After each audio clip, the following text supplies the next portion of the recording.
ওরা কিছু চেক করতে দাও না পুরা এই তো মানুষ ভালো মানুষ ওটা তো দেখো ওটা তো রাষ্ট্রবিরোধী কোনো কাজ না না এগুলো তো ভরাইছে আর কি আমি গাঁজা বিক্রেতা অনেক জি রাষ্ট্রবিরোধী কোনো কাজের সাথে আপনি কনজিউমার আমি জাহাঙ্গীরনগর বিশ্ববিদ্যালয়ের একজন সাবেক ছাত্র মানে আমি বলি আপনি হচ্ছে গাঁজার ব্যবসা করেন না না মানে শুধু গাঁজা খান সেবন করে অন্য কাউকে খাওয়ান না নিজেরা একাই খান নিজে একা মানে কারোর সহায়তা করেন না কারোর সাথে আমি সংযুক্ত আমি এই জায়গায় ইনফেক্ট একাই মানে যাচ্ছি এটা কি শুধু গাঁজা খান না অন্য কিছু ইয়াবা বা অন্য কোনো কিছু না আমার এই এই ধরনের গাজার সাথে আর কি খান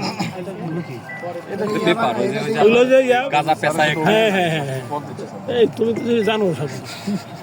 কালকেও স্যার দেখলাম এটা তুমি কি আর আবার ধরতে ইয়ে করতেছো না? এই শোনেন আপনার নাম কি আমার নাম মোহাম্মদ রাশিদুল ইসলাম